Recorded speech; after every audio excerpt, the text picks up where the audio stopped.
Good evening, everyone, and welcome to tonight's live on nutrition. So, tonight I'm just going to wait for Miriam to join us. And as part of Pharmacy 360, we've moved on to the element of nutrition. And tonight we are going to discuss all about emotional eating. So, we know how closely linked our nutrition is to our health. Hang on a second, we'll get Miriam on now.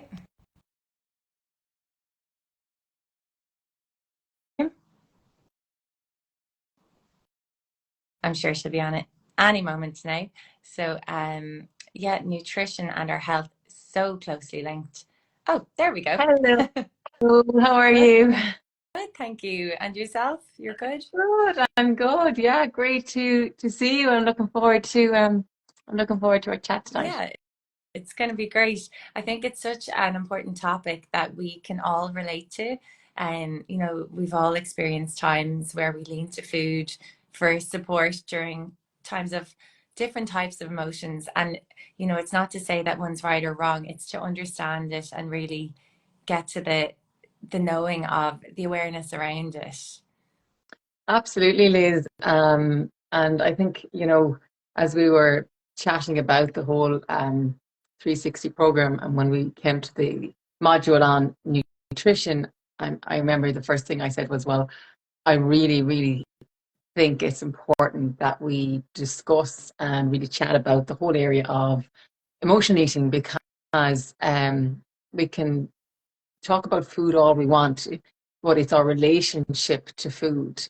And yes, of course, the food we eat is really, really important, but it's looking deeper at that and looking to the really root of, well, what's your relationship with food like? Because if it's not a healthy one, it is a very, very painful place to be. And it can be very consuming and it can lead to a lot of internal struggle and strain and stress. And it actually can really rob, it's a thief of joy from a lot of people's world because they're consumed by this world of control and lack and limitation and it's really, really a difficult place to be. And I've been there. And I suppose that's why I'm really passionate about it, is to try and help people come out the other side of it and know that you can, because I'm living proof of it. And it's not even, people might be on here tonight and then they might say, well, I'm fine, or, I don't think I have an issue with it. But we all have a relationship with food, whether we know it or not, because we all eat food every single day. So we all have a relationship to it. And it's just to ask yourself, well, what is your relationship to food like? Is it a positive one in the sense that you see food as nourishing, you see it as joyful, you see it as a way to fuel your body and give you energy and vital force energy? Mm-hmm. Or do you view food as a threat or an enemy? Or, have you had struggles with it in the terms of you feel like you put on weight when you eat certain things, or you have this mindset that has you locked and blocked around a negative connotation towards it, and it's the nemesis, or it's a threat, or it's danger. And if that's the case, well, then really it's looking deeper at why. And we'll get into all of this tonight, but Yeah. you will find that the issue is never the issue, and the food is just a symptom of something that's actually deeper in terms of an emotion or a value or a self-worth sense of about how you're feeling about yourself. Of course, yeah.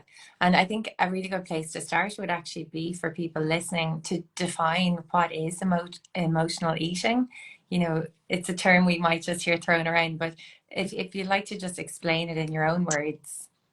Absolutely. It's when you eat for a reason other than hunger. If you to put it really, really simple, or it's really when you eat in an unwanted way that's driven by unwanted emotions. Yes. So, and if anything, if anything I've learned from it, both personally and professionally, is that it's a way that we escape reality when the going gets tough. And it's a way of numbing out, escaping, running from unpleasant emotions that potentially you're not capable, able, or willing to face in that moment. Yeah. And it's not a negative thing. It's not a bad thing. It's like any kind of addiction or maladaptive Mm-hmm. thing that we develop, because it's actually a Yeah. coping mechanism. It's a way, it's a crutch, it's a Mm-hmm. soother, it's something to soothe our nervous system when we're overwhelmed, Yeah. when we're anxious, when we're stressed. And what it does is it gives you that feeling of just shutting off the emotion, numbing it, pushing it down, suppression. But long term, it's not of benefit to you, because, of course, it leads to a whole host of things, not just physically, but mentally and emotionally. We have those feelings that I'll talk about them later, the feelings of FATs, which is fear, anger, tension, and shame.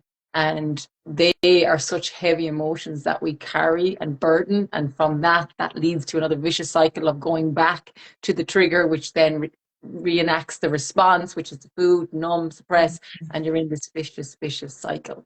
What I Yeah. often found is like, we can eat, all of us have probably experienced emotional eating in some level. You know, you're sitting down at the telly, you might be bored. Next thing you're snacking on the bag of potatoes or whatever, and next thing the whole thing's gone, and then you're going to the fridge for more, and you're not even hungry, but you're just eating. Yeah. Um, and really, I suppose there's three main pillars that I'd like to look at or discuss. And I think obviously emotional eating, the first pillar is it's driven from an emotion. So we're bored, we're angry, we're scared, we're fearful, Stress we're would be a big thing as well. Stressed. stress is the Mm. biggest one, because Yeah. from that drives all of these unwanted feelings or Mm. emotions. Yeah. So that is the first thing, obviously, that's driven by the emotion.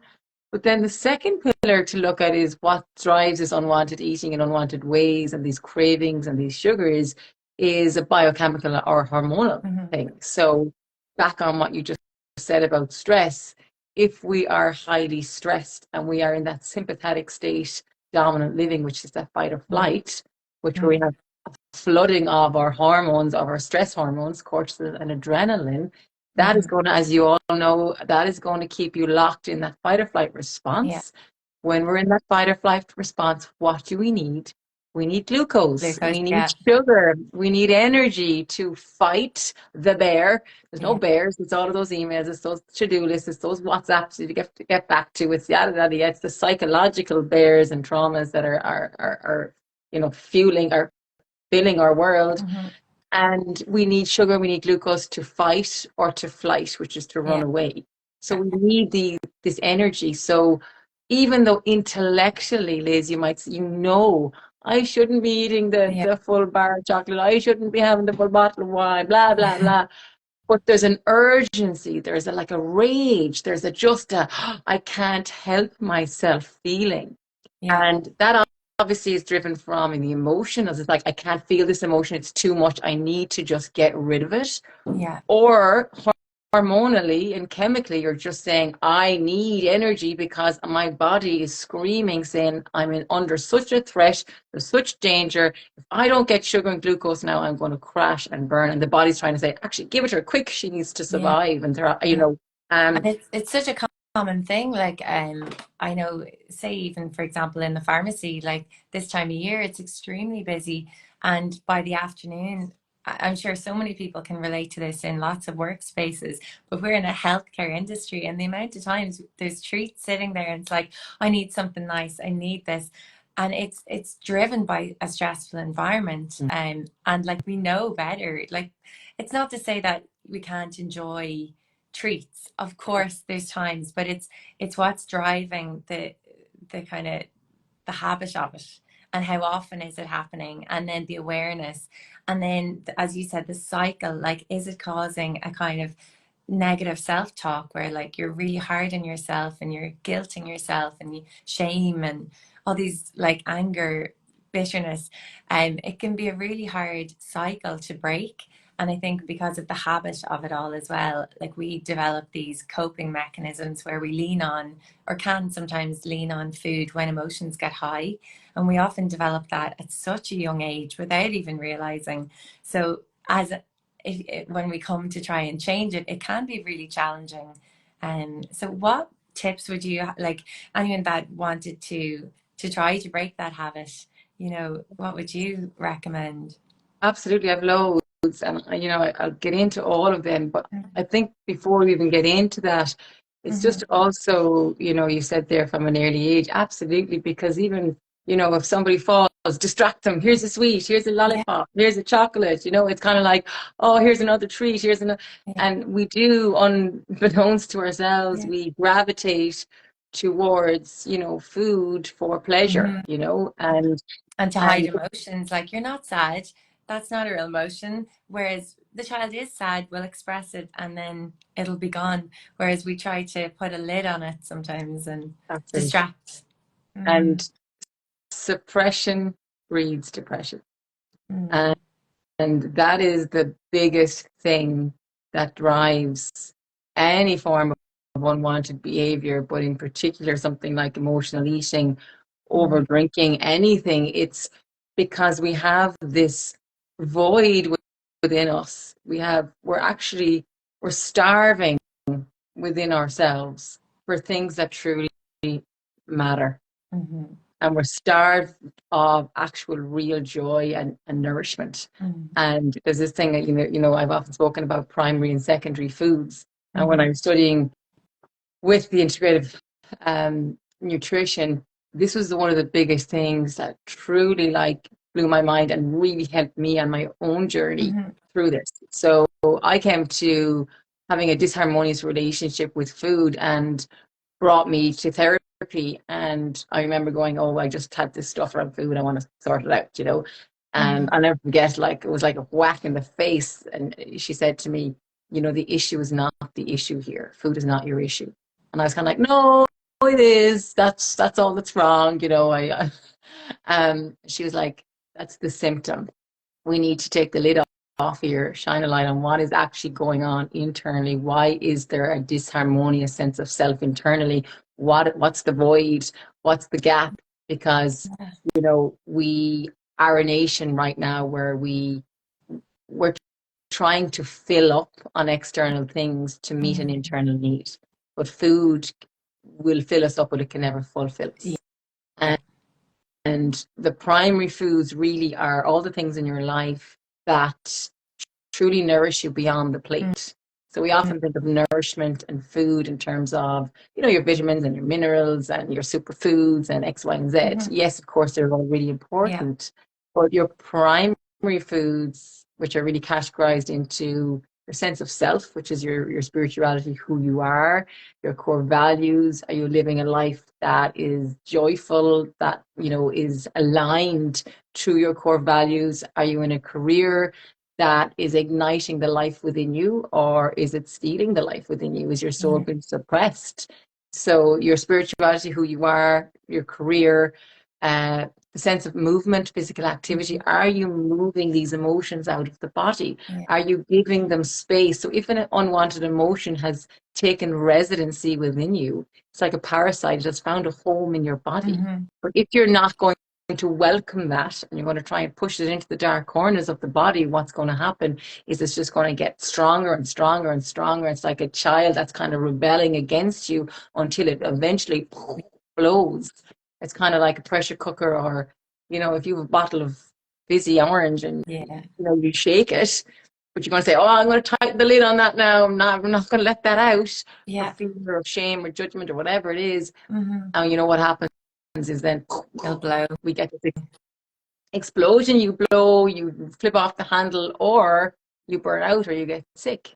Yeah, And really, what these primary foods are, it's obviously your relationships is a big one there. So are you in a relationship that's nourishing you? Do you surround yourself with people who want the best for you? If your primary foods are not fulfilled, so these are things like love and adventure and freedom and yeah, passion and fun. joy, fun, Yeah, play, yeah, rest. These are the key things to nourishing ourselves from the inside out. But if we have a big gap or hole in these, well, mhm, we're actually, what are you hungry for in yeah, life? You're not going to find love like in the supermarket on a shelf. You're not yeah, going to find like all of these things that we're trying to escape from, like loneliness, these aren't things that you can buy in a Yeah. packet, but we all know the value of them if they're not met. And then So with the food, like with as you mentioned, the chemical signals that we feel in our body, like, when we eat something that is kind of very quickly, like full of glucose, something we might class as like not very nutritious for us, but those snacks that we keep going back for, like they do release that quick sense of sugar, which actually does release some serotonin. So it genuinely gives you a lift, but it's very short lived. So, that's where it kind of sucks you into that pattern. And it's a very temporary fix. And I think that's the hardest cycle for people to break, because for that moment on the lips, it's like, I feel really good. But as you say, then what the root cause, what's actually driving it, it's not being moved out. It's still there. It's only going to get stronger. And it's like fanning the flames, really. yeah, absolutely. So that's Mhm. part of the cycle, but Mhm. I'll get to that in a minute, and we'll go through the cycle and then how do we break it. Yeah. But just back to the primary foods, if we are not fulfilled in those kind of core elements, it's like, I often say it's like the four tires on your car. So you have your Mm. career, your spirituality, your relationships, and your physical activity. They're the primary foods. So if you go down the road and you have a puncture in your tire, but you say, it doesn't matter. I'll just get the best diesel in the world and I'll just top it in. There's no toxins, no pollutants in there. Then I don't need to look at the tire. But we all know you Mm. won't get far down the road with a bust out tire. Many of us are going through life with not just one bust out tire, maybe there's two or three bust out tires. So the foundations aren't in place. The food we actually eat is the secondary food. That's like the petrol or the diesel. Yeah. But if the foundations, and I know when I was going through a lot of my stuff, I had a couple of those pillars or those tires were blown out. They weren't inflated. Yeah. So then I was trying to eat the best food and but I was still met with an unmet need of maybe not feeling enough, not feeling loved, not being in the right career, not being in the right relationship, whatever it was. Yeah. The food is never gonna meet that need unless we start to do the work internally and we start to develop a more loving, harmonious relationship with ourselves. Yeah. So when it comes to the emotion eating, it's eating to numb, to suppress, to deny, to escape, because we can't feel it, we don't want to feel it, we're not willing or we're not able in that moment. We could be in the freeze mode of the reactive response where there's been a trauma Yeah. and there's been something that's happened and you just are not able to go there, and that's Yeah. okay. And it's a coping mechanism, it's a crutch to get you through those difficult Hmm. times. But in the long term, it's going to cause more destruction and damage, not just physically, but to your mental and emotional well-being. Yeah. The third pillar in terms of emotional eating, so the first one is the emotion. The second one, as I mentioned, is that biochemical hormonal, where you're like in that stress fight or flight and you're just craving Yeah. it due to those stress hormones.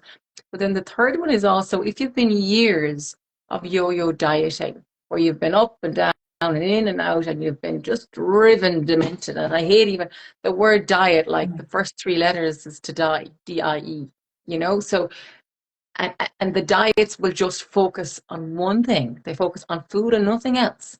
So they Hmm. focus and you get obsessed about what you're putting in. But what about all of the things that are already inside of you that need to come out Yeah. before we can start stressing and obsessing about what we're putting in? So all Yeah. of those emotions, all of those experiences, all those childhood, those traumas, those things that we've barricaded and locked within to mind and protect ourselves. So we're not bad, we're not wrong. We're literally just trying to survive, Yeah. but long term, the compounding effect of all of that has does take its toll.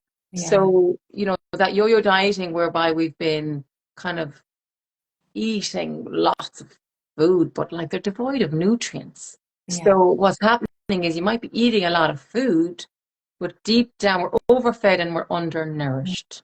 So deep down at a cellular level, even though you're eating a lot of food, your cells are not getting the correct nutrients they need. So your cells are still starving. So Hmm. even though you're eating a lot of food, your cells aren't being nourished. So we end in this vicious cycle of just craving more and more and more. But deep down, actually, we're not being nourished. So we're underfed, we're overfed and undernourished. Yeah. So they're the kind of, I suppose, reasons why we may be overeating in a certain way. It's that tug of war really that goes on inside yourself. And it is, if people aren't aware of it, they might go, oh, I kind of get her. But if you've been in that place, it is a very, very, very dark and deep place because everything revolves around it. Yeah. And, you're constantly watching, judging. And then, as I mentioned, you get into that cycle. So the cycle happens where something happens in your life and you get triggered. So your boss says something to you, you have an argument, you internalize it and you go, jeez. Or what I found as well is like the trend that I've seen with working with people, the people that tend to overeat or emotional eat are generally the people pleasers. They're generally the people that, take on everyone else's stuff, will do everything for everyone, don't have boundaries, can't say no, and they'll just do everything for everyone else, please everyone else's needs, and then they leave themselves depleted. And they don't, and the underlying current, I suppose, of that is not feeling enough. So you want to please, you want to do, you want to appease. It's the fawn response in the nervous system, whereby you want to just make everyone else happy so that you will be loved and appreciated and seen, because deep down you don't feel like you're loved, appreciated, and seen as you are. And what happens is people genuinely, unbeknownst to themselves, because it's subconscious, they will put on weight as a form of protection. It's a padding. It's like an insulation. The kind of fat, or even don't like use that word, but the fat or the insulation or the cushioning that one puts on is protection. And it's the way that, because if I lose the weight, so here's the thing. A lot of these people want to lose the weight, or so they think. But deep down, subconsciously, and this is why a lot of people can't ever lose the weight, even though they might be doing the right thing, might be going to the exercise and trying to eat properly, but they just seem to can't lose their weight, because it's the pounds of pain, it's the energetic weight, it's the cushioning, the protection, the energetic protection that they want to yield around themselves, because deep down, if they feel that they lose the weight, then they'll be exposed. There'll be nothing to hide behind. And that would be a scary place, because they feel if the real self was exposed, it wouldn't be enough. It's very vulnerable place to be.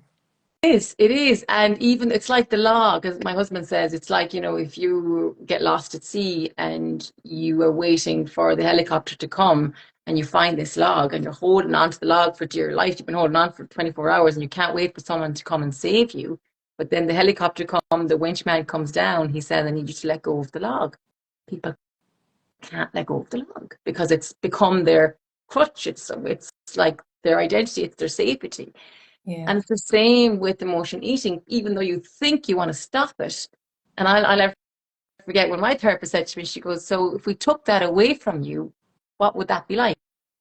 I just went, oh my God. I was like, no, I need that. So I was like, the very essence of me that wanted to not have it, I was like, no, I need it. So I don't want to let it go. Yeah. So it's the having that awareness that, I now see what I'm doing. Yeah. So it does go a lot deeper than what you first might initially present with. Yeah. And it generally goes down to those underlying beliefs of not feeling enough, not feeling seen, not feeling loved, whatever it is.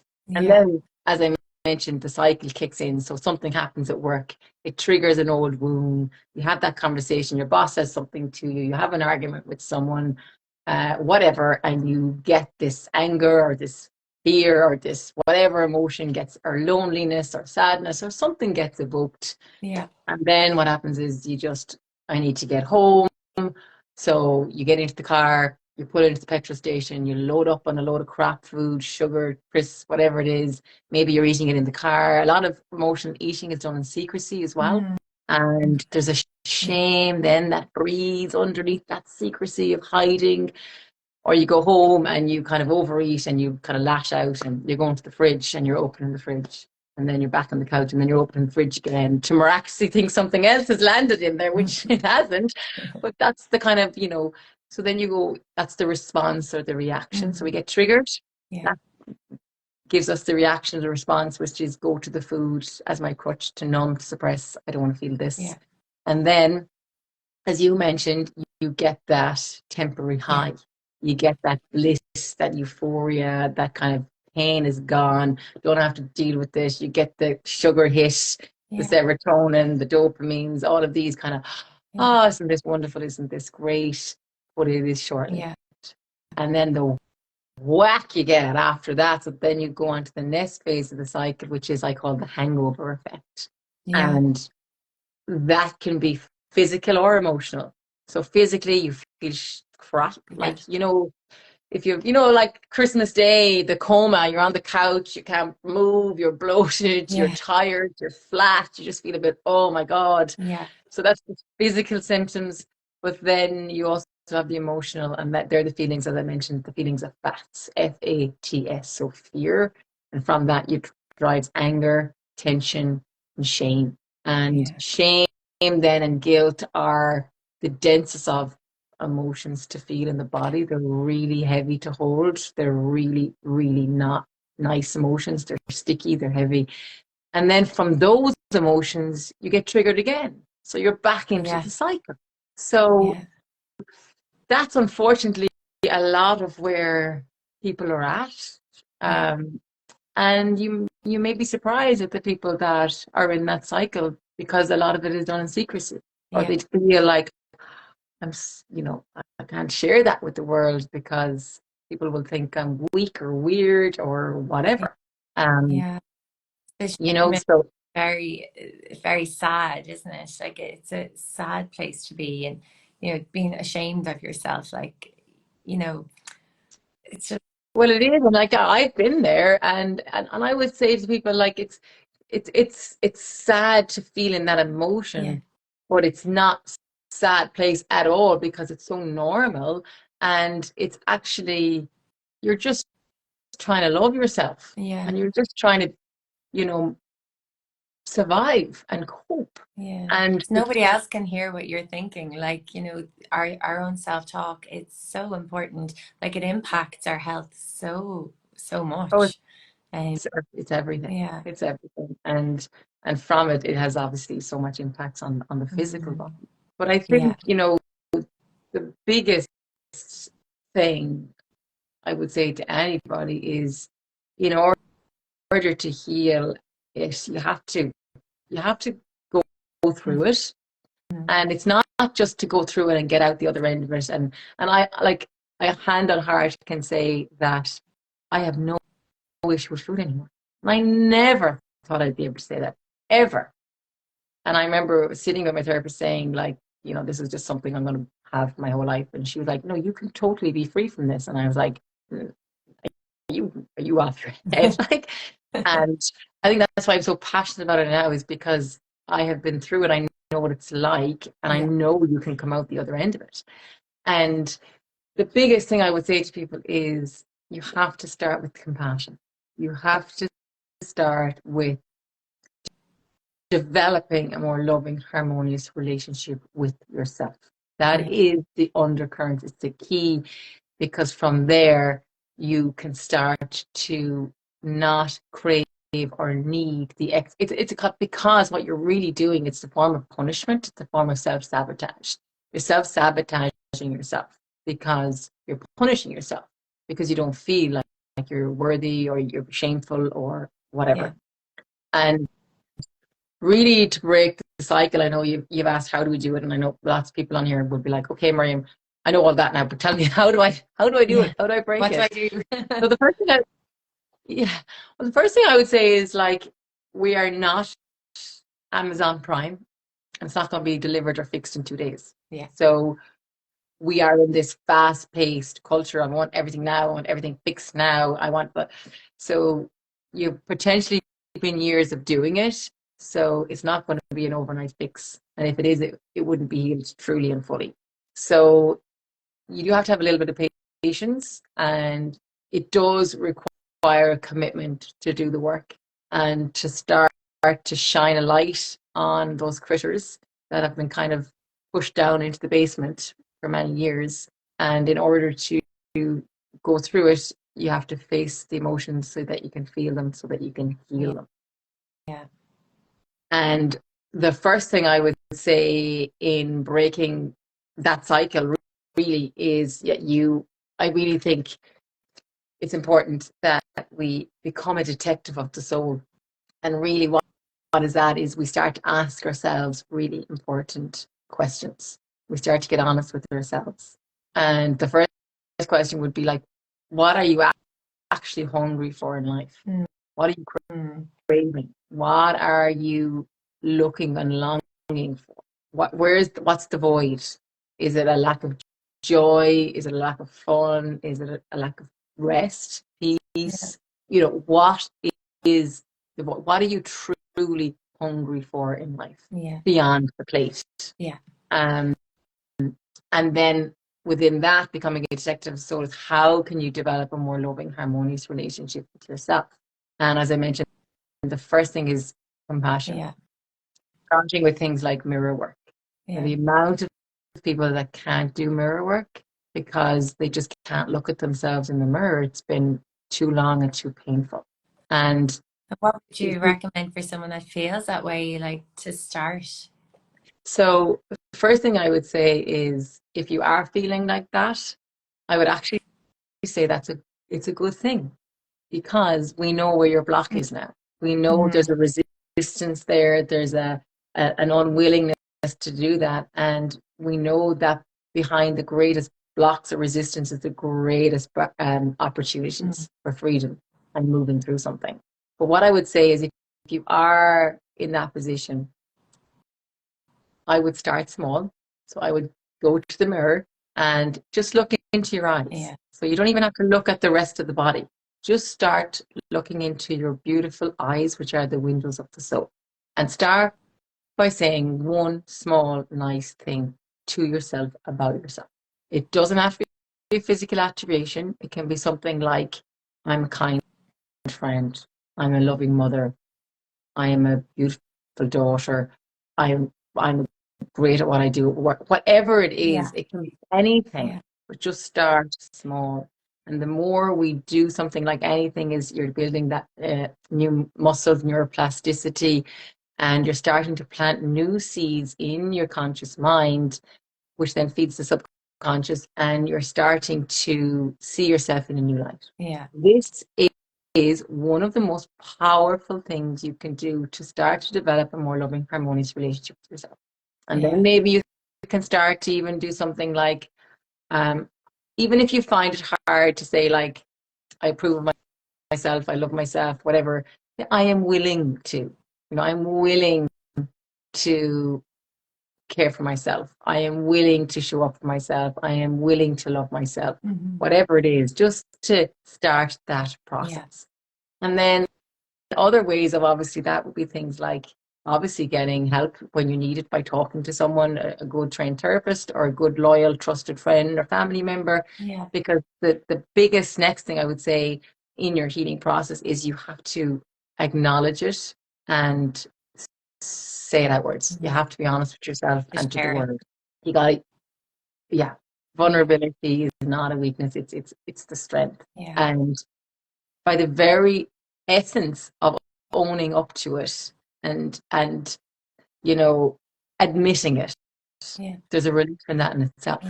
Because now you're not hiding it. Now you're not in secrecy. Now the shame has kind of been lifted up, that and the shoulders gone up. So, and to accept, not to, it's hard to get to the acceptance spot that will come, but it's to acknowledge it and not judge it. To lead that, like, it takes such bravery and courage to say that out loud, but imagine if it's among your family or friends or work colleagues, you can probably be almost guaranteed somebody else is feeling in a similar way because, it's such a common, normal thing to experience. So to actually try to not to normalize it because it is obviously a big deal, but it could really help other people in talking about it as well. So, strength in Absolutely. numbers that way, and for that support network, because to feel like you're doing this on your own, it's been a lonely journey up until now, and this step can actually allow you to become part of something more like that community sense. Mm. Absolutely, and it's also opening the heart, and the more that you open the heart is the more that you can let the emotions of the heart, like forgiveness and compassion and joy and peace and ease, come back into fluidity. So Yeah, if we barricade the heart, like the heart really is the center, I really feel it's where the soul speaks to us. It speaks to us through the emotions of the heart. So if the soul is squeezed and stagnant and stuck, you're going to get anger and you're going to get bitterness and mm, resentment, and the heart literally closes yeah, and it gets tight. But if the heart is open, even if you're open, you're expansive, yeah, you're willing, you're forgiving, you're more compassionate, yeah, well, then that then circulates around the yeah. body, allowing for the healing to And happen. even And the physical, like the heart is electricity. So, like the energy field we physically carry around ourselves, that's going to impact the people around you as well, be it people, colleagues, in healthcare, like your patients, imagine that effect that you can, absolutely. the positive effect that will follow. Absolutely. And it's also the relief in because when you are emotional eating, what happens is, and you often find it's in very high achieving people.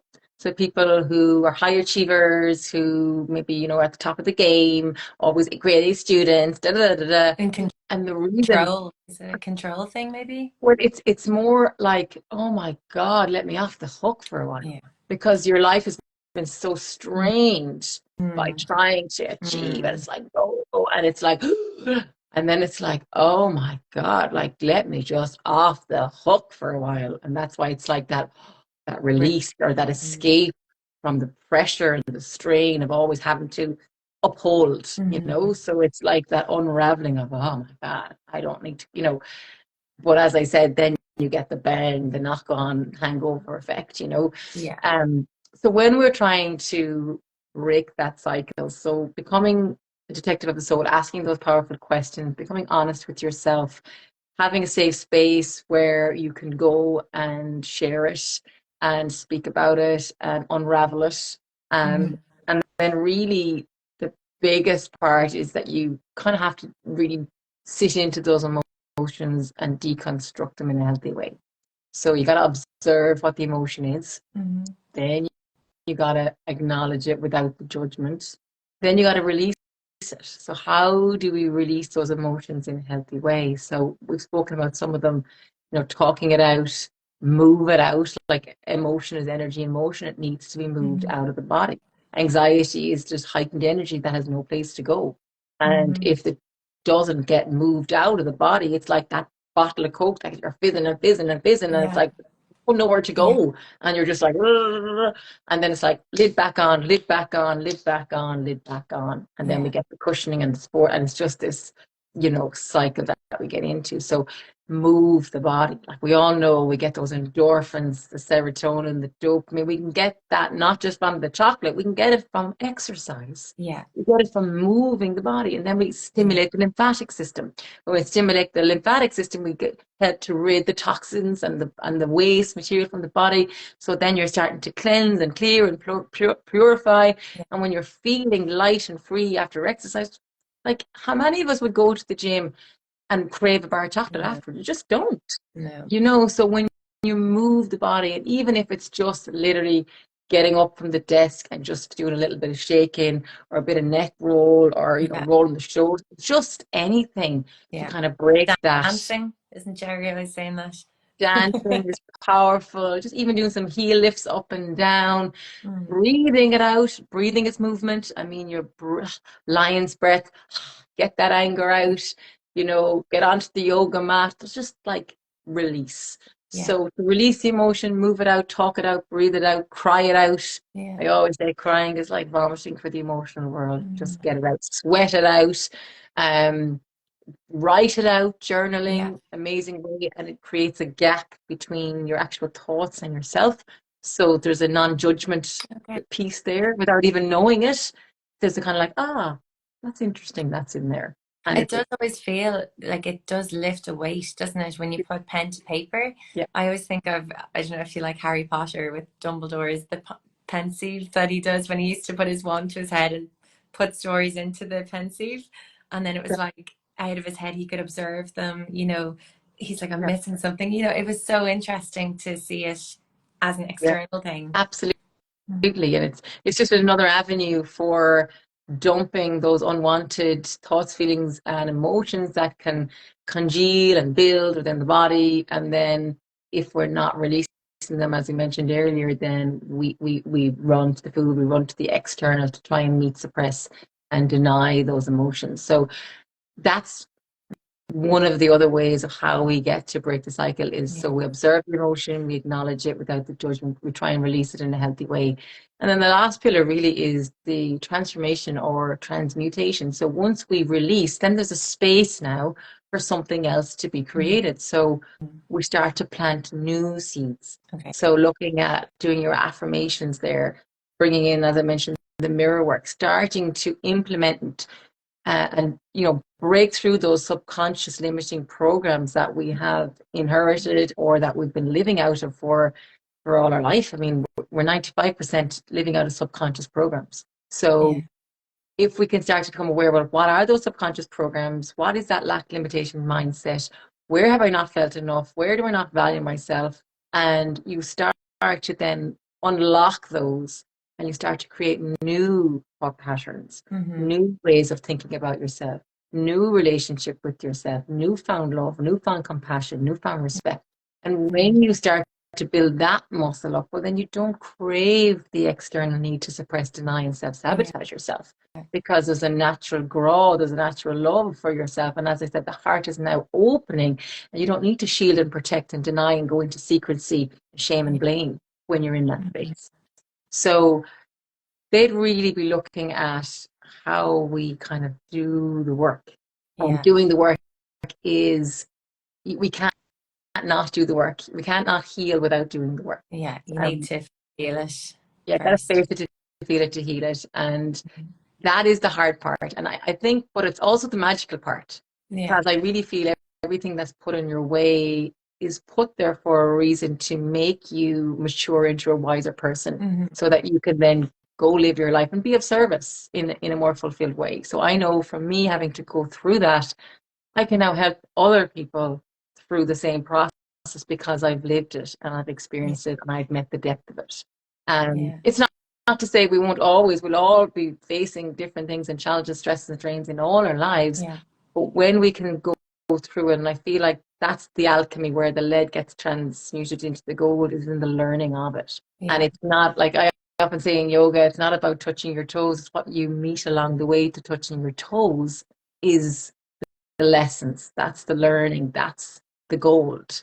Yeah. And it's the same in this. It's what you'll meet along the way, it's what you'll unpack.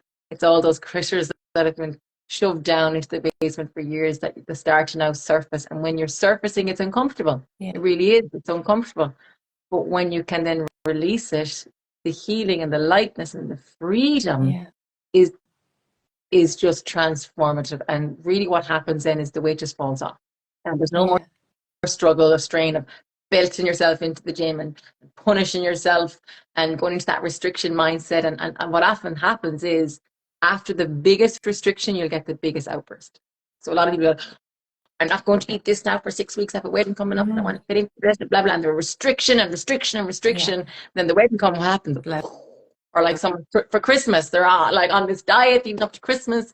And then January comes and it's like, Yeah. and you end up putting on double of the weight than you Yeah. had And in it's not sustainable. It's not enjoyable, you know. hell. Yeah. Yeah. And it's not Really gonna last.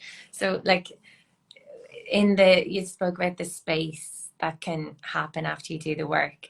Like for somebody that obviously there's still habits, say, you still have your job that maybe you come in tired in the evening, and your habit is to reach for sugary snacks.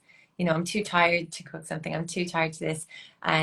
For somebody that feels kind of caught in that moment, um, you know, to have a pause moment and just say, like, would you ask yourself, what is this? Is this nourishing me? Like, do you have a go-to question that can help someone maybe in that moment? Yeah. So firstly, as you said there, a really powerful way is to create the gap. Yeah. So before you automatically run into reaction and respond in your natural default mechanism, which is go to food. Yeah. But you see, the thing with emotional eating is there's an urgency. It's like, I need it now. And it's like, because I just can't feel what's coming up. So there's that kind of sense of urgency, a sense of need, and it's a sense of, it's the orality of it. And when you go back to like the early childhood development, it's your soothing, and it's your soother, it's your comforter, and it's kind of like, feed me because I'm empty on the inside, you know? So we really have to have compassion here. Yeah. It's not an easy, it's just, someone will read. There's a lot going on potentially underneath the surface in terms of emotional wounding. So creating a pause where you can just literally kind of come back to honoring yourself. So it's kind of like, hold yourself, even if it's like doing the hug or the butterfly taps, because you're just connecting in, or putting your hands on your heart and saying, okay, put a pause here. Do I really need this? Am I really hungry right now? First ask him, am I actually hungry? Or is my hunger being driven by an unwanted emotion? And then it's just pausing and saying, can you create, because what you're trying to do is just kind of break the cycle of jumping straight in. So if you can create even if it's 30 seconds to a minute of a gap, so then you go, okay, no, I have a choice here. I have a choice. I can go down that route, or I can take 5 to 10 deep breaths. I can leave the kitchen and go for a little walk. I can have a shower. Whatever it is, you can have your little triggers that just kind of break it. Or I can start saying my affirmations. What I used to do is put affirmations around the kitchen, like little sticky notepads on the fridge door, on your bathroom, whatever. And they're just reminders, little affirmations, little mantras. So every time you go, you're like, actually, no, I don't need that right now. Yeah. And it would just help you to kind of, in those early days, when it's kind of like, it's like anything, you're trying to just break something, break a habit, and it just takes practice and patience and willingness, and also and when you do break it, or you do fall off the wagon, it's not to berate yourself. It's okay. I was trying to mind protect myself. I was trying to, just cope, but I can start again. I can start again. Without the guilt, without the shame, without carrying it and going into that. If you have done that, release the shame, the guilt in a healthy way. So write it out, talk it out, move that shame and guilt out. And there's a difference between shame and guilt. It often gets interlinked. But guilt is, I've done something wrong, right? And kind of, I've done something wrong, guilty. Shame is, I am wrong. Okay. So shame is like, I am wrong. I'm not right. There's something wrong with me. I'm bad. I'm wrong. Guilt is more like, I've done something wrong. So the shame is it's dense, it's heavy. So we don't want to be carrying that around. We want to be trying to release that and dispel that. And releasing that in a healthy way, as we mentioned earlier, through those mechanisms of moving it out of the body and then creating space to kind of bring in a more loving, compassionate. Another thing as well as I used to do is control alt delete. So if you have your laptop and it's freezing, it's stalling, control alt end task. I would often do that myself. So I say, control alt delete that. That's actually not going to serve me. And then it just helps to break that cycle a little bit of coming back to the center, coming back to the heart, the breath, coming back to the heart, coming back to the breath, 2 feet on the ground, anchor yourself, take a few deep breaths, reset, and go again. Yeah. Brilliant. No, it's so insightful. Like, I really hope people are getting a lot from it. I'm going to check. We got a couple of questions Yeah. in from the Mars channel. I know you've actually probably covered a lot of them already. One question was interesting actually. How do I know the difference between comfort food and nourishing food? I thought that was it.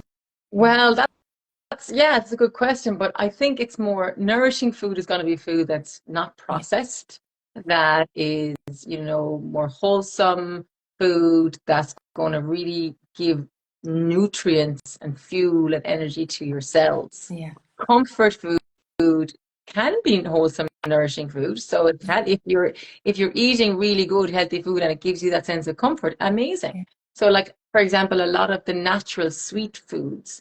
So like your sweet potato. So another thing I meant to say is like, if you want to try to, you know, carve out some of those mm, cravings and you're going for the sugar, all that, bring in more natural sweetness into your food. And also beyond the plate, bring in more joy and love into your life. If you have more joy and more love in your life, you won't crave, because you're craving sweetness, you're craving love, really. yeah, So, so nourishing food is going to be food that's really wholesome and not processed. And if you get comfort from that food, that's amazing. yeah, But if your comfort food is your processed food, it's your kind of synthetic sugars, it's your mm, quick hits, your sugars, cakes, buns, carbs, and it's generally processed, well then that's not nourishing. yeah, And that's just going to give the quick hit. It's going to cause chaos to the insulin levels and spikes. It's going to disrupt the hormonal levels within the body. It's yes, going to lead to weight gain. It's going to lead to brain fog, clarity of the mind. It's going to affect the gut yeah, health, which we know is everything from your immune system to your serotonin. All of those things feel good factors. So nourishing food, think of real wholesome, not processed food. yeah, Comfort food, if you can make it nourishing, yeah, brilliant. yeah, So like, someone loves a beautiful bowl of soup, that's nourishing and comforting. yeah. So it can be both, but it's just Mm. to decipher between whether it's And processed. I think there is a bit of a narrative around comfort food is like bad food, but it's not. It doesn't have to be. Absolutely not. Like No.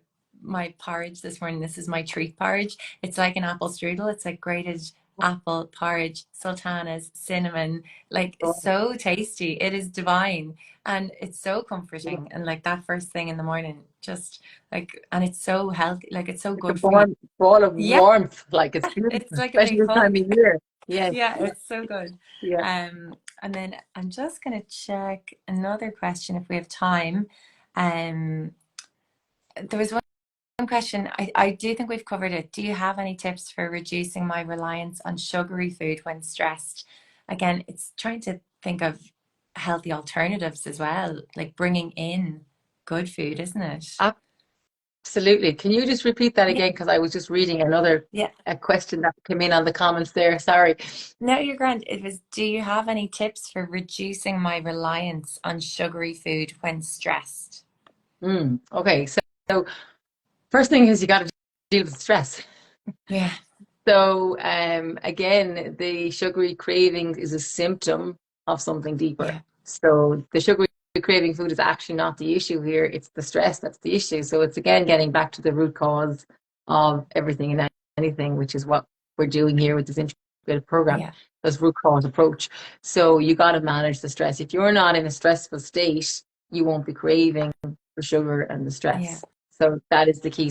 So how do you take your body out of stress? So you got to ask yourself, what's causing the stress in your life? Mm, Where are you pushing yourself and, really putting pressure on yourself?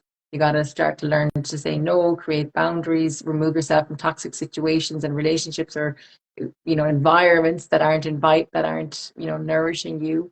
mm, And you got to start to prioritize more rest and more play and more downtime and unplugging and all of these things, meditation, yoga, breath work, breathing, yeah. the breathing to try and manage and balance the nervous system first. Once the nervous system is regulated, Hmm. then you won't want as much sugar cravings because your body won't be in that fight or flight reactive state where I need sugar to get on through the Yeah, day. Also yeah, looking at your caffeine and your processed food because that's all connected. Then the more tired you are, more coffee maybe you're drinking, perhaps more processed food, and then you're just in this tired but wired yeah. cycle. Yeah. And then that causes you to be even more stressed. So then it's back in the cycle. Yeah. So I would say look at the stress first. If it is a thing, of course, where we naturally have sugar cravings, and I absolutely get that. As I mentioned, bring more sweetness in through the wholesome foods. Mhm. And then looking at like there may be a nutritional deficiency going on. So looking at like chromium levels, magnesium levels, sometimes there might be something nutritionally going on that's causing you to crave certain foods in the Yeah. body. So I think it's having that big picture approach as Yeah. well, that there Even may your be hydration, like, are you like, is your body thirsty? Mm. totally, absolutely. Often we go to food when we think we're hungry, but we're not. We're actually Yeah. thirsty. So that's a really good point. Go for water first, and then if you're still hungry, then have something, Yeah. but try and have obviously go for the more wholesome sweetness rather than the processed. Yeah. Like fruit, like is like nature's natural sweets for us. Totally. Yeah. Totally. Yeah. But even also making nice things at home. Like you can make lovely things, look at dates and, you know, um, like lovely healthy Yeah. treats that don't have to be, Ultra laden, processed and ultra yeah. processed. And it's not to say that you can't have that. Of course you can. Yeah. It's a balance. I think Yeah. it's a balance. But when it becomes out of Mhm. control, where you feel like you've no control over it, where it feels like it's consuming you, it's all you think about, Mhm. then that's an issue. And Yeah. then that's when you got to start to dissect, well, why is that an issue for me? And often, like for me, it was growing up, it was because I was so consumed by what my external appearance looked like. And even in pharmacy, I was studying all about the physical body. Everything was about the physical body. Yeah. And my worth was then defined by my physical appearance. Yeah. So that's when I became so, oh my God, rigid around this area of food and the body and how it Yeah. looks. And then I had to unravel all that because like my worth isn't on that. My worth is who I am as a person. Yeah. So there's a lot there as well that people might be so controlled by their image that, you got to let the mask down. You got to Yeah. unravel all of that and actually start to develop love from the inside out rather from the outside in. Yeah. Brilliant. Last one more question, if you're okay with that. Um, are there any resources or support groups that you would recommend, for people to either help themselves manage emotional eating or for, to direct their loved ones to just learn more about it? Um, Yeah, I just see my husband put in a really good comment there. He said, the body rarely craves junk food. It's junk emotions that crave junk food. oh, Um, that's exactly it. It's when we're out of alignment and we are in that disharmonious or that internal tug of war. We're not regulated, yeah, and we have these junk emotions or unwanted emotions, and then that's when we crave the junk food. It's trying to match it, it's trying to meet it. yeah. So I think that, yeah, thanks, Jerry, for that. Um, in terms of if someone is struggling at the moment with this whole area of emotional eating, a book that really, really, really helped me when I was in that phase was a book from a lady called Jeanine Roth, Okay. Geneenroth, Jeanine Roth, and it was called Women, Food, and God. Now, it's not religious, but it's an incredible read in terms of understanding what's going on and how to break free from it. And she has lots of other books as well, but all related to, in particularly women with who struggle with emotional eating, overeating, or Mhm. disharmonious relationship with food. And that really was a powerful read, and Yeah. I really recommend. Brilliant, brilliant. And then there are obviously like psychotherapists, counselors, like talk therapy to encourage people to speak to others about it and voice how they're feeling. Totally. And as I mentioned earlier, we got to move it out. So definitely speaking about it, unpacking it, admitting it first and Mhm. foremost, taking the stigma away. But then you got to also move that out. You Yeah. got to really help to shake the body up, move out that chemistry, change those subconscious programs. So it has Yeah. to really, I believe, be an integrated approach and a both Yeah. psychosomatic approach. Mm-hmm. So you're psychologically, yes, unraveling, unpacking, but then somatically you're moving it out of the body. Mm. So because the body holds the score, we hold it in our muscles, we hold it in our fascia, we hold it in our tissue. So we got to unrelease that. And I feel, especially with emotional eating, we got to unpack and release the pounds of pain, which is the Yeah. energetic weight that we carry unbeknownst to ourselves. And it's often the weight of other people's expectations, the other, as I said, people pleasing, and you're Mm. carrying all this energy Yeah. and stress, and a lot of it's not even your own. So Yeah. you got to unpack that, you got to release that, you got to create your own boundaries, and you've got to start to live a life that has meaning and passion and that's authentic to you. Because Yeah. once you start to let the mask down and you start to let yourself be seen for who you are unapologetically, so then I guarantee you the padding, the cushion will naturally fall Yeah. away. Yeah.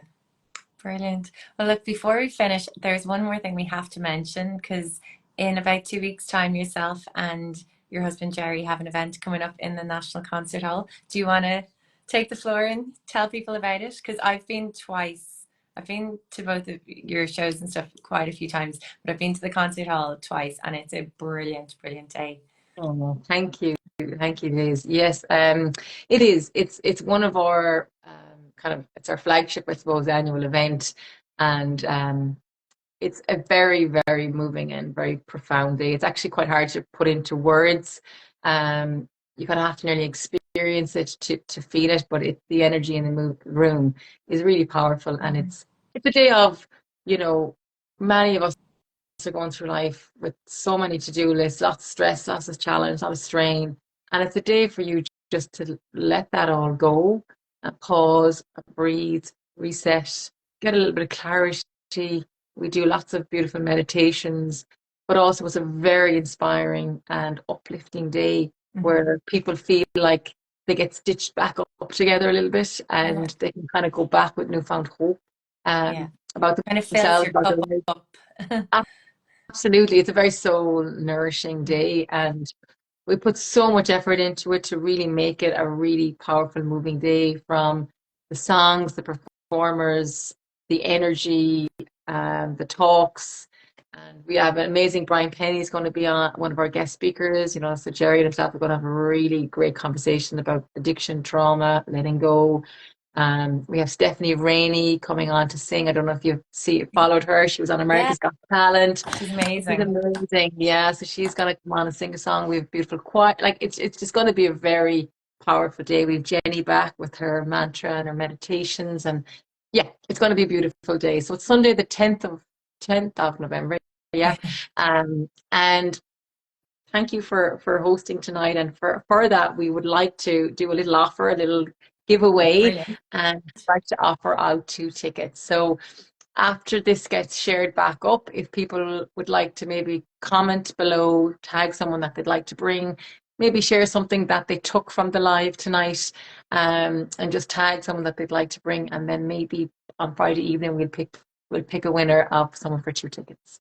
Amazing. Thank you so much. That's brilliant. And for anybody else that doesn't win, like go on to the National Concert Hall and you can buy tickets there. And there's link. I'm going to put a link underneath this live as well. So, it's a brilliant day out, especially before Christmas and the madness begins. So yeah, look Yeah, after everyone first. But yeah, I hope everyone's enjoyed tonight's chat. Such a powerful topic, and as like it's the start of our nutrition element with Pharmacy 360 and Mars Pharmacy. So there's lots more content to follow. So please stay tuned. Both myself and Miriam have lots of little insights to follow and to come. So yeah, it's the start of another chapter. yeah. And a really powerful one. So I'm really looking forward Yes. to sharing lots of tips and tricks around both the primary and the secondary food as we move through this Yeah. module. So thank you so much Thank again for you. having me. Thank you, Tamara's. And yeah, here's to an exciting few weeks Yes. ahead. Okay. Bye. Talk to you God soon. bless, Liz. Bye Thank bye. you. Bye.